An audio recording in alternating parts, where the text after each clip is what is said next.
пишува дека на средбата Милошевиќ-Глигоров, значи најновиот број, која се случила 2 дена пред атентатот на Глигоров, се вели дека македонскиот председател тогаш ја одбил влез на Македонија во така наречена некоја мини конфедерација. Дали сте чуле за тоа? Имате ли коментар тука?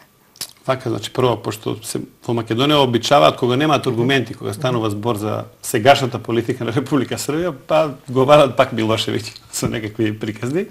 Сега, значи, за целокупната македонска јавност и за вас.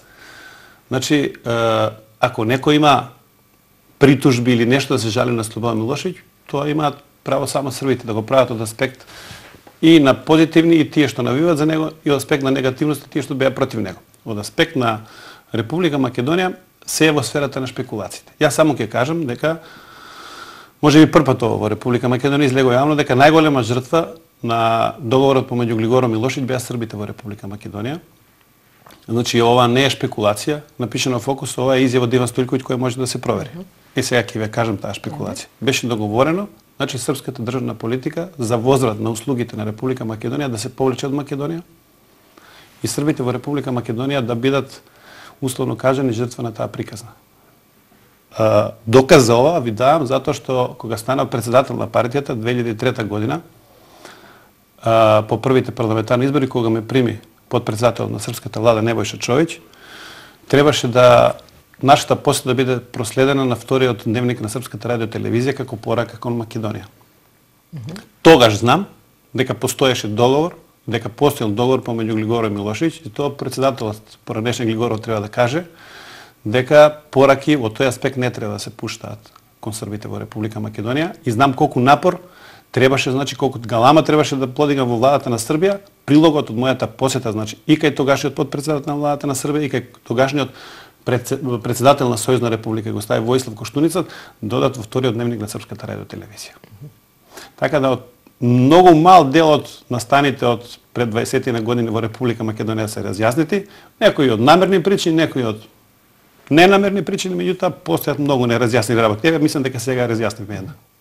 Охридскиот договор го споменавте, тој предвидува поголемо вработување пред се на албанците. Колку сте вие задоволни од присуството на србите во јавната управа, во државната администрација? Овдека не станува збор за задоволство или незадоволство. Значи, обично проблемот е следен. Европската Унија, за да го разреши проблемот на соодветна и правиша застапеност која беше на штета на албанците, направи една, ние србите сакаме да кажеме, медвеѓа услуга на Република Македонија. И јас таа услуга не ја сметам за добронамерна. Можеби албанците ја сметаат како добронамерна. Да, они имаат сигурно причини да ја сметат како така, но и јас ќе кажам. Да, меѓутоа ние имаме еден од бенчмарковите или реперите за членство во Европска Унија е капацитет на администрацијата. Ние успеавме, значи, за овие неколку години администрацијата не да ја условно кажано квалификуваме за наредниот чекор, за наредниот степен преговори за членство во Европска Унија, него успеавме администрацијата да ја условно кажеме сведеме на едно многу ниско ниво. Зошто го велам ова? Затоа што велам, значи воопшто не се водеше сметка за прием на кадри, за квалитетот на кадрите кои се примаат и за сето она што е потребно една администрација во понатамошниот период да дава успешни резултати. Од тој аспект јас сум не само незадоволен, туку воопшто не сум среќен од таквите решенија. А што се однесува до српската заедница, се трудевме тој дел мал што ни припаѓа од она што се нарекува соодветна и правишна застапеност да го потполниме на адекватен начин. И тука сме во предност во однос на другите заедници од аспект на образованието, затоа што по сите пописи во Република Македонија, србите во Република Македонија се најобразована национална заедница, највише доктори на науки има, највише факултетско образование и слично. Обично србите биле дел од коалицијата на СДС. Дали постојат некои услови кои можеби сега би ве испровоцирале да ја напуштите соработката со ВМРО-ДПМН? Сега јас има па кредото на партијата е мощно јасно. Значи сигурни партнери, незгодни сојузници, а ако треба и лути непријатели. Во зависност од проценката на мерите на оној со кого соработувате. Во прв момент, кога ќе почувствувате, значи, дека постои несериозност или неспремност да се испочитуваат, значи, обврските кои се договорени, веќе дигате ручно. На вториот, третиот и четвртиот веќе отварате простор. Како Како е вашето чувство? Затоа ви рекол пред малку кога ме слушате, значи по политиката не размислуваме во минато свршено време. Минато не свршено време. Со 3 точки. Со точки. Дали Европа можеби го менува, ја менува сликата за лошите Срби на Балканот, кои еве и новите лидери во Србија сега гласно ја кажуваат својата евроатлантската перспектива на својата земја, но дали тоа само го говорат, а со едно око сепак гледаат кон Русија? Знаете, Русија е фактор на меѓународната сцена. Ако не ја гледате Русија, правите грешка без обзир дали се евроатлантски значи усмерени или не. Погледнете само една Германија. Колку е значи она евроатлантски определена, значи она е клучна држава на Европската унија, членка на НАТО, али е за најтесни врски и за најтесна соработка со Русија. Од кои причини? Од причини големиот руски пазар и енергенците кои доаѓаат од Русија во Германија. Така да не гледам зошто некој. Ова се значи размислување од старите клишеа. Ако сте против овие, сте за овие. Не, во политиката постои само единствено, значи равенка, тоа е кои интереси во кој момент државата ги задоволува.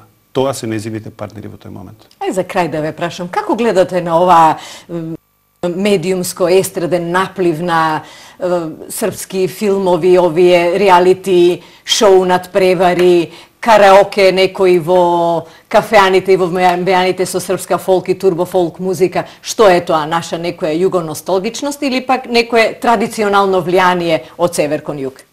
Сега ајде да бидеме искрени, значи станува збор за српска нација која е неколку пати поголема од македонска нација. Станува збор за централна држава во регионот.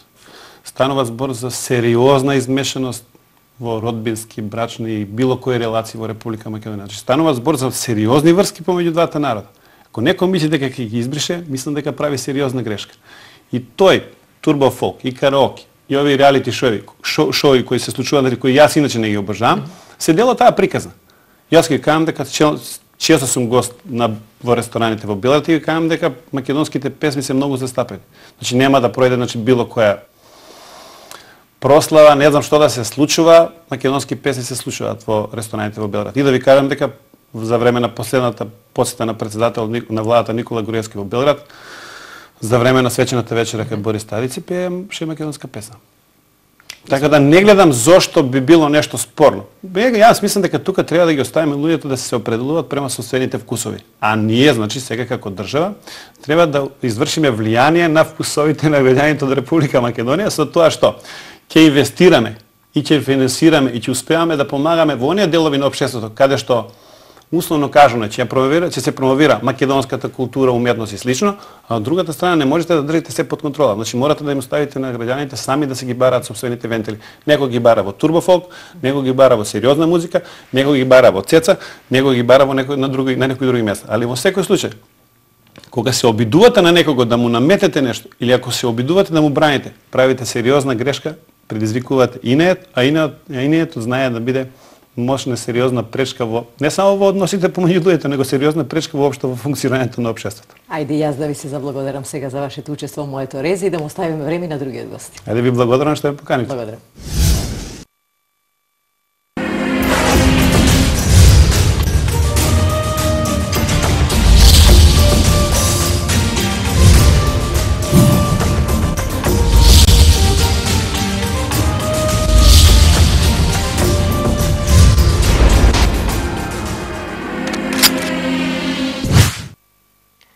Добра вечер. Ако често во моето резе